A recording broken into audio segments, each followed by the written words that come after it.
Hello and welcome to More to the Story of Molly White. I am so glad you joined me again today, where we talk about what the abortion industry does not want you to know. And before I get started and introduce my awesome co-host, Mary Browning, I just want to give a shout out to our show sponsor, Dr. Stephen Hotze with the Hotze Health and Wellness Center.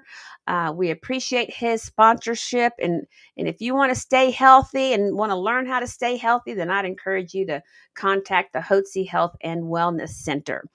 And if you want to sponsor this show or be a donor to this show, boy, we invite you to do that, because our whole goal is to expose the lies of the abortion industry, to tell you what they don't tell you, and to heal the brokenhearted and to save lives of mommies and their babies. And we're doing that, and we're reaching far and wide, and we would love for you to partner with us in order to continue to do that. So I'd like to bring in my awesome co-host, Mary Browning, and she will talk to you about what's going on. Thank you, Molly. It's so good to be on the show with you today. We do want to mention to our listeners and our viewers that today we will be hearing an abortion story.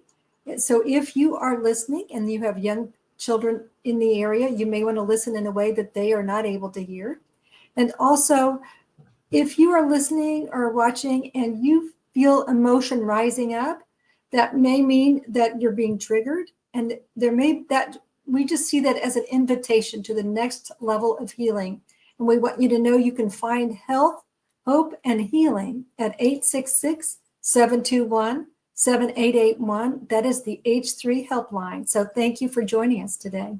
Thank you, Mary. And today we're going to be talking to a couple who had an abortion before they got married, and that very rarely and without God's help and healing does a relationship survive after an abortion experience. So we're very excited. Not only did this couple have an abortion together and been married for 47 years, I believe now, but now God is using that they've gone through recovery, they went through healing, and now God is using them to comfort those with the same comfort they themselves received. They are now taking their healing and working to bring other married couples or people through abortion recovery. So without any further ado, I'd like to introduce Scott and Linda Johnson. So y'all, Johnson. No, Burgess. it's Burgess. Yeah, Burgess. I don't know why I know a woman named Linda Johnson. That's why. Scott and Linda Burgess. So welcome to the show. Well, thank you. Thank you, Molly. Yeah. Thanks for having us. Oh, we appreciate it so much. And it's really so encouraging and it's hopeful. And I hope it's hopeful to our listeners that you don't have to be stuck in abortion pain and abortion secrecy or abortion shame. There is hope and healing. Even if you're married and your spouse and you did not share abortion together, but one of you have, we strongly encourage you to go through abortion recovery.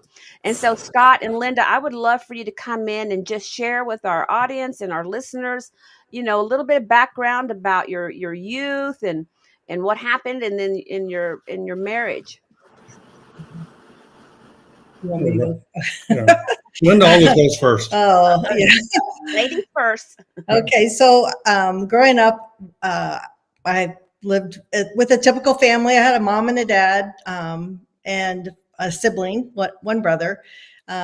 We moved a lot when I was a kid. My dad worked for a company that just transferred him a lot. So I never really had deep relationships with anybody. I think one time I moved 11 times by the time I was 11. Then after that, it slowed down. But anyway, I went on to, I begged my parents to let me go to college. And so I did. And then my boyfriend at the time, uh, we found ourselves basically in a unplanned pregnancy. And I did grow up knowing that I shouldn't get myself into that situation, but not really knowing like how do you prevent that, or what are you supposed to be looking for. My dad, I found out when I was 16, wasn't my biological father, although then he turned around and adopted me at the age of 16. uh, and I don't hold that against him. I think it was something they always had planned to do, and just for different reasons never got around to it. But um, but my brother's my half brother, and I think because of that, he became an alcoholic, to be honest, over the years, and he didn't give me the love and attention that I desired. He never attended anything I was involved in school.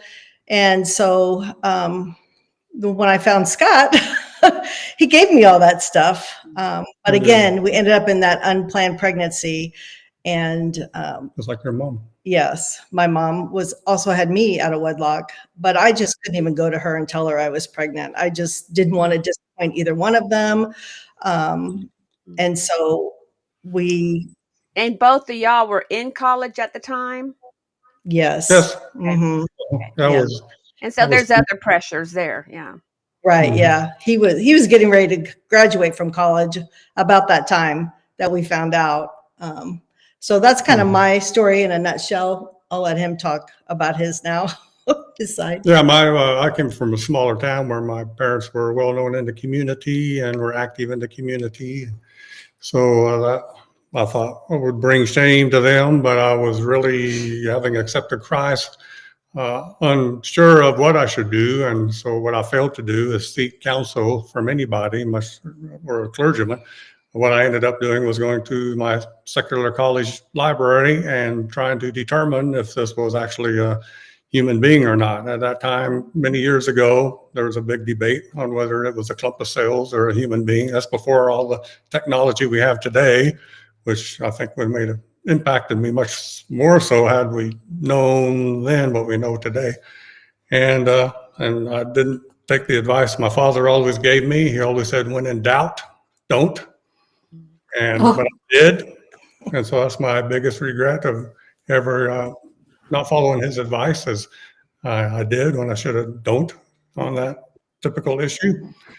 So we ended up driving to the big city on the east coast of Missouri one summer, I think it was day in June. Was To this a mutual decision for both of y'all? You talked about it? Did you talk yeah, about? we did. Yeah. Mhm. Yeah. Mhm. Yeah, Yeah. It was That's- a mutual decision. Okay. and And Barry will talk about it later. Yeah. Mhm. Yeah.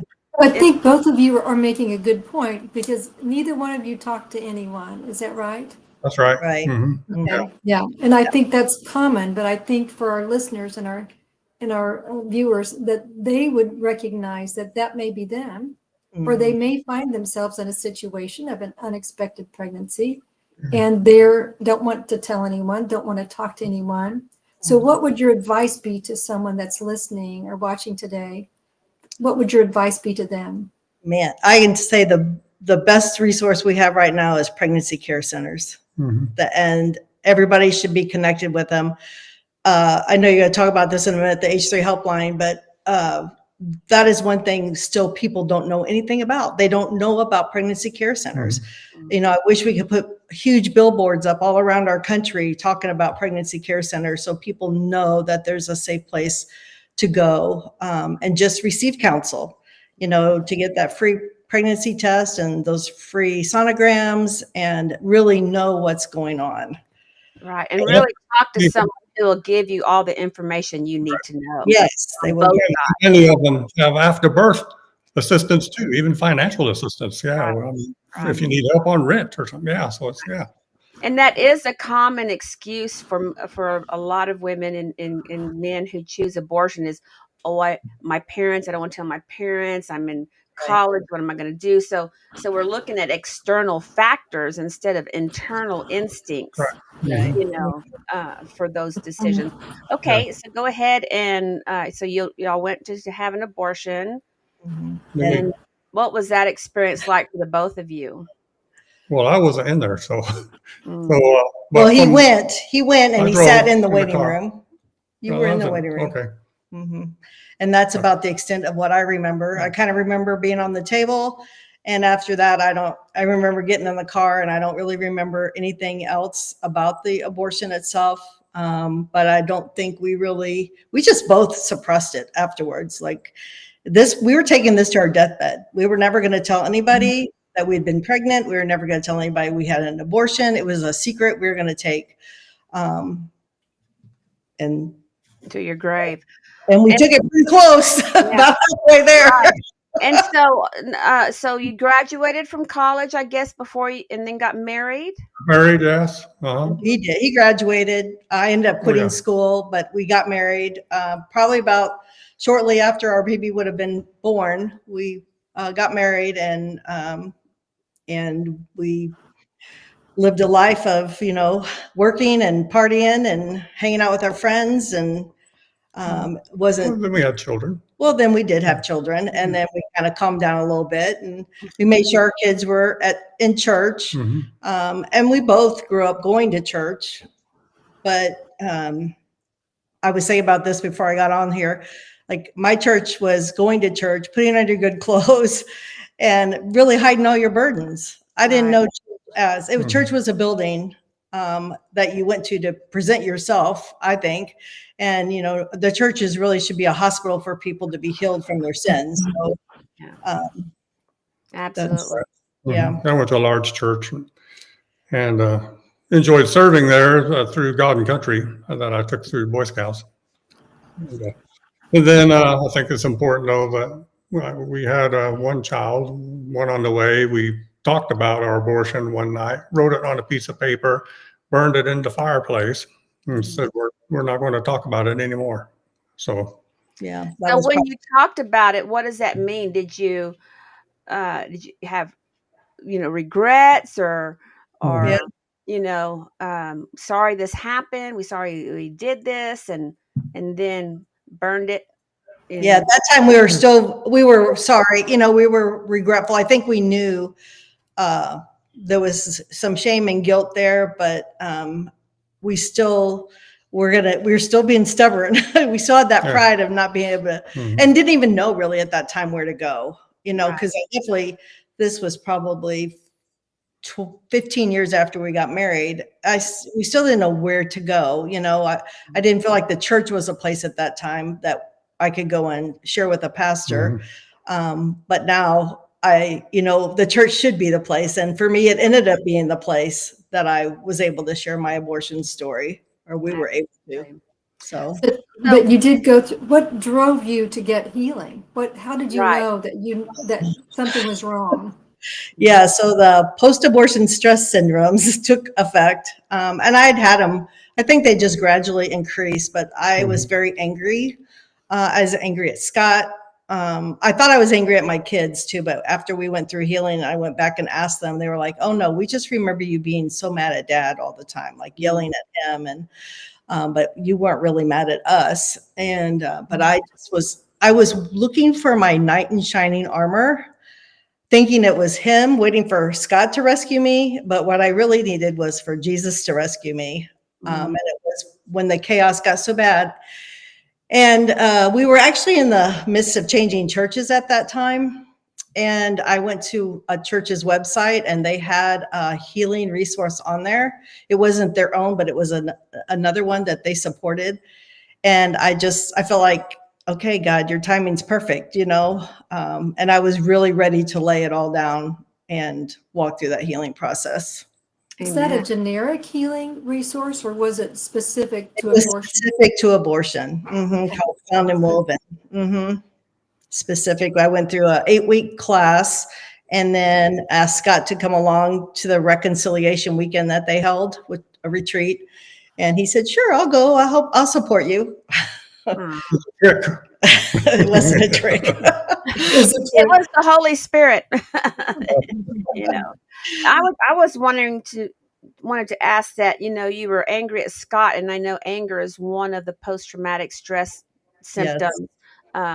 And I was wondering if in that as well you had the anger issues and you couldn't figure out why, but did your pregnancies trigger any of your abortion memories? I don't remember being Okay. triggered when I was pregnant, but I might have been so in denial that you know, that I wasn't even willing to think about that. Okay. All Scott right. might be able to answer that more than I Well, I think could, you're but right. The anger became worse instead of afterwards. better Hmm. as the years went on. Mhm. And she would be mad at me because I would not respond. Because in my thought, we said we'd never talk about it again. But she was Hmm. still waiting for me to talk about it. We'd go down the highway and there'd be a abortion billboard, and I'd try to get her to look the other direction. Or if Mhm. we were in church and the pastor started talking about it, my knuckles would get white as I gripped the pew, trying to hold myself in because I just wanted to get up and grab her and run out of church. And so as a So confronting that, us, something we didn't want to confront. yeah, that was a hard thing for you. I can see it and hear in your voice, Scott, that that was something that it was too hard for to go back in there and look at. Mm-hmm. It's like being triggered, right, Mary? You want to flee from it Mm-hmm. Hmm. instead of confront it. And Yeah. so Linda, you went through the was it called Found um, it open. Found and Found woven. and Woven? That's such a Hmm. beautiful Abortion healing. name. Yeah. Yeah.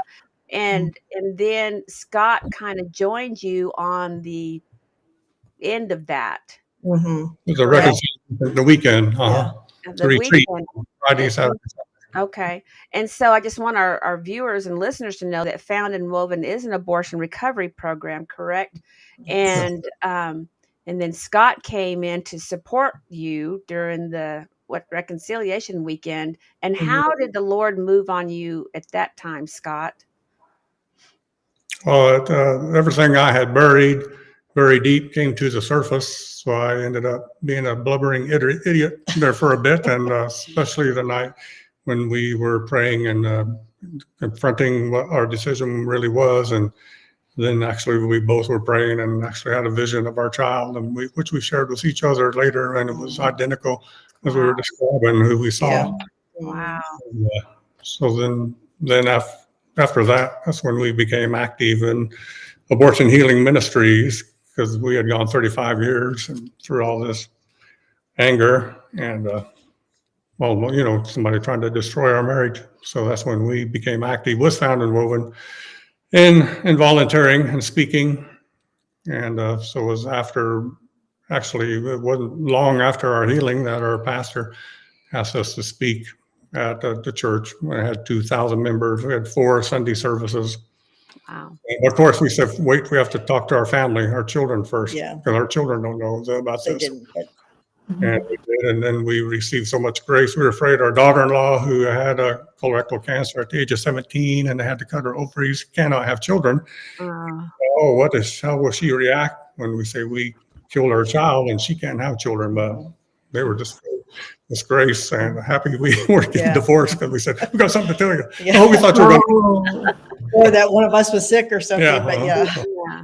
Yeah. So that's Well, where I really got to experience what the definition of grace, what grace really is. We received. amen. Yeah. And what a release. It's a release of this secrecy that you've been carrying for so long, and when you're able to release it, let it go, it's like this huge weight being lifted off of you, and then you were received with such grace and compassion by your children. Mhm. Most of the times children do react that way. There's some times when children do get mad, but you have to help them go through that process of dissecting it and Mhm. dealing with their own issues that might have come up from that. And Yeah. so for me, when you have a healed mother, you have a healed family. And it goes for the father as well. If you have a healed parents, then your family will come through that healing as well. And they will learn how to deal with deep traumas and deep regrets because they've seen their parents walk through that. And so now I guess my question would be, can you look back and see, of course, it did impact your marriage, but how is God weaving your marriage back together again? How is He moving in your marriage that's just so totally different than before? Well, most days I've learned to keep my mouth like I've been been able to silence myself. And as silly as that sounds, like we left our reconciliation weekend and we had planned to take a trip afterwards, which we did end up taking. And we were driving and we got in the car and I don't know, something was said. And I automatically wanted to just like retaliate, whatever we were talking about.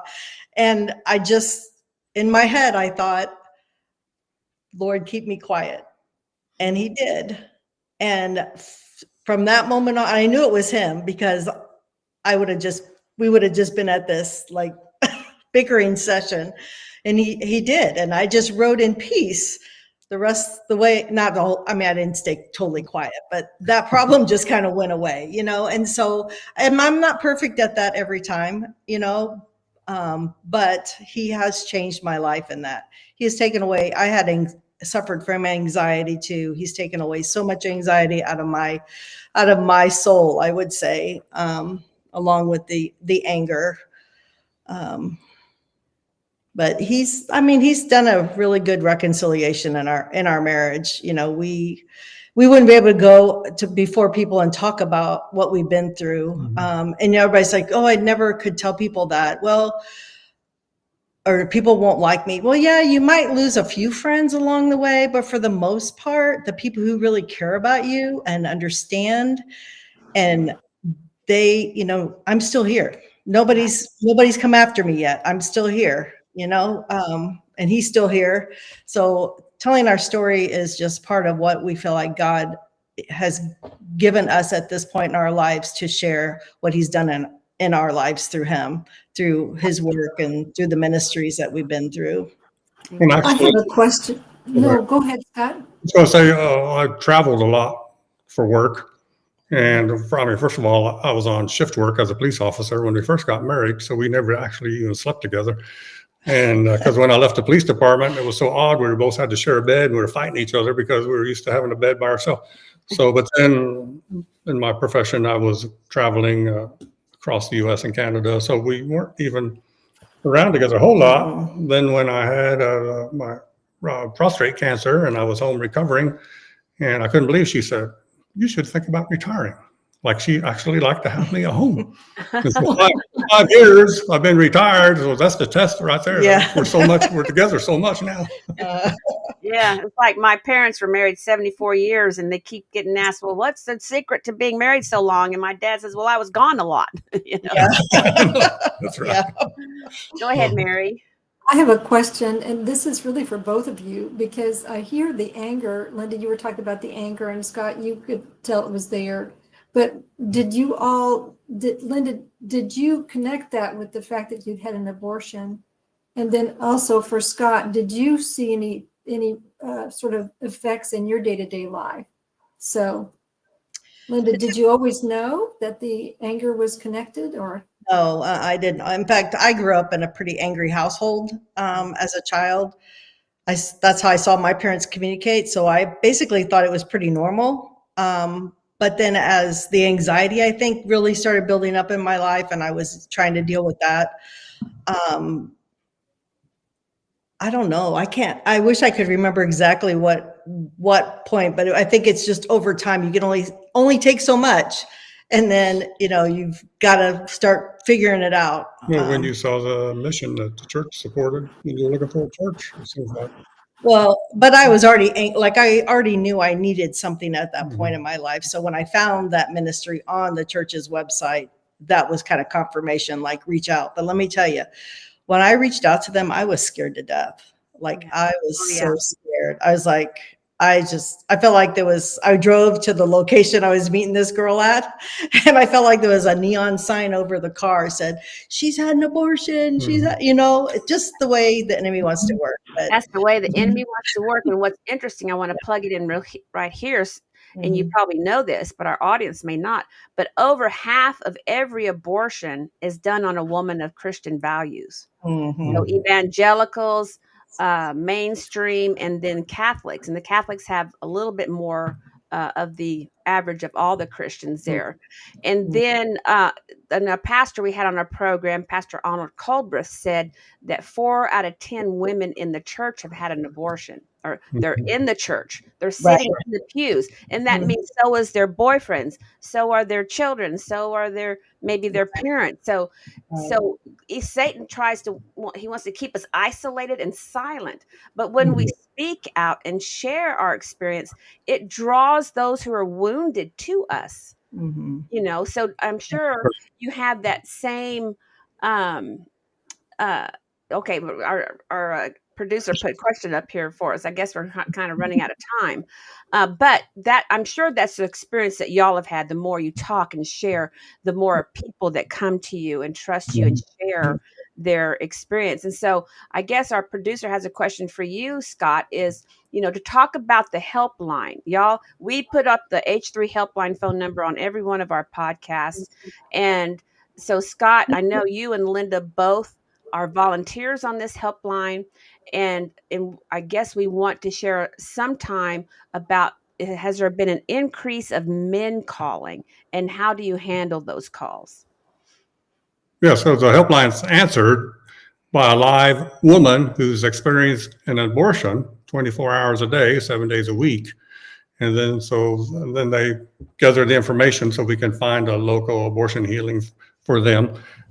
And now, thanks to the pandemic, there's a lot of virtual healing. And so if it's a man calling, then they'll ask, would you like to speak to another man who's been through this, had an abortion? And they'll typically say yes. And then I will contact them back. I have the benefit now, when I contact them back, I'll already have a zip code for them. So I can look for local healing before I call them instead of having to send that later. And when I do that, I want to make sure the abortion healing program includes men. A lot of times we'll say we have abortion healing. Well, I want to make sure it's still active. And if it includes men and have an active program for men, then I can give that information when I call the fellow back. And so then I've called them back. And typically when I speak with them, I always know, of course, there's a woman involved. And a lot of times that woman has had the abortion without their consent, or without, went ahead and did it, went with friends and drove wherever they had to go. And typically they're very emotional. And so I can give them that information, but I'll always tell them, remember, if you're still in good talking terms, with the woman, give her, always recommend a book for her choice to heal, and give that to her. She can throw it away. She can do whatever. One day she might open it. One day she might decide to read it. So get that to her. And here for you, here's local healing for you. Maybe a retreat, another man to do counseling. Always give them the Found and Woven website, because they can reach out to Found and Woven, and then we'll send them through healing. And I'm a counselor through Found and Woven on virtually, so we can do that through Zoom. And so there's the pandemic, which we all thought was for bad, ended up being really for good as far as spreading ministries. Found and Woven has had people calling from China and different countries and cities. So they're all around the world, and the U.S. call in, and they're pretty accommodating due to the differences in time, setting up a time to help women and counsel them through now their own curriculum. And so it really became something positive. That's amazing. Well, Mary, do you have anything to ask before we Well, close? I just have a question, and either one of you, and maybe Linda would have more of the detail, but I just wonder if, as you've been working the H3 helpline, if you've seen any differences in the calls that you take for women as they face the chemical abortion, as they go through that. Yes. Yeah. So, with the chemical abortion, we've sent women to their own restrooms, bathrooms, wherever, to have their own abortion. And I mean, the stories we hear are horrific. We've actually had some calls that have come in while they're miscarrying their baby, literally having the abortion. We've had a few success stories where they've called and we've given the abortion reversal hotline number, which is another resource we need to get out there. And these women have, saved their babies, changed their mind and saved their babies. But yeah, the stories are just horrific for those women who are going through. I mean, I know how traumatizing it was to have an abortion and all the post-abortion stress syndrome that comes along with that. But I just can't even imagine having done it yourself and watched it. And then, we've had women call, say, what do I do with this? It's a baby. What do I do? Like, what do I do with it? It's my freezer. What Yeah, should I do somebody with it? put it in their Yeah. freezer. We had a couple of do that, bury it in their backyard. It's caused some concern and research for reaching out to find out what do they do with it. Right. States take the babies and put them, will they cremate them for them? Will they bury them for them? Or, what do they do with them? So just so many things that women aren't told, before they have an abortion. They're just told, go, make your life better. Everything go back and be the same. And, instantly these girls are calling. That's to answer your question. They're calling much sooner. It used to be women didn't get healing for like at least 10 years. 8 to 10 years. And now they're like calling immediately because they are seeing the ramifications of what has happened. Right. That's a child. They hold the child and then the heart stops beating as they're holding it in their hand. We had a girl. Yeah. Yeah.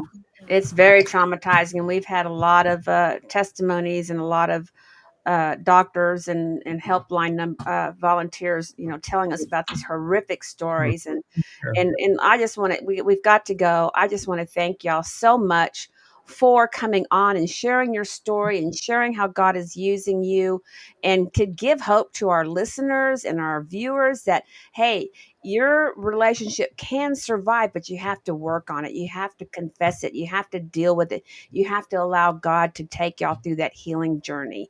And so that's what we want to encourage you. We want to encourage you to reach out to the H3 helpline if you need to get involved in an abortion recovery program, which we encourage everyone to do, right? I mean, don't go through 10, 20, 30 years of suffering when there's hope and help for you, even right now. It doesn't matter how long ago it is. Yeah, And they can just call and talk to somebody. If they just need somebody to talk to, they can call and talk to somebody. Absolutely. And somebody who knows, somebody who's been there and done that, and somebody who really cares about you. Well, thank you.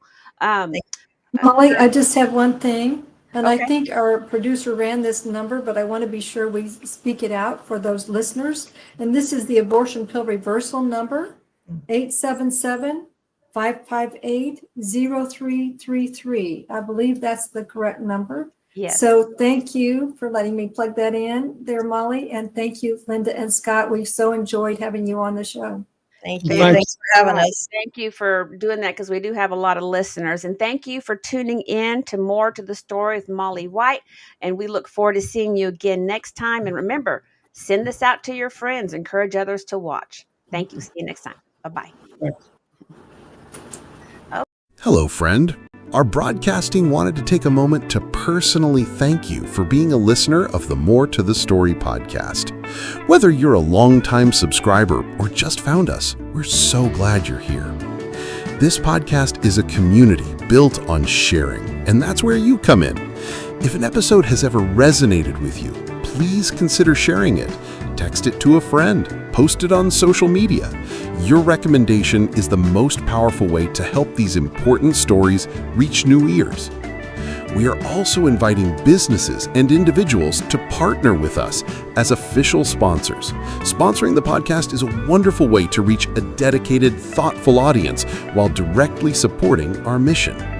If you'd like to explore sponsoring the podcast, we invite you to visit our website at www.moretothestorypodcast.org. Again, that's www.moretothestorypodcast.org. Thank you for being a part of our story.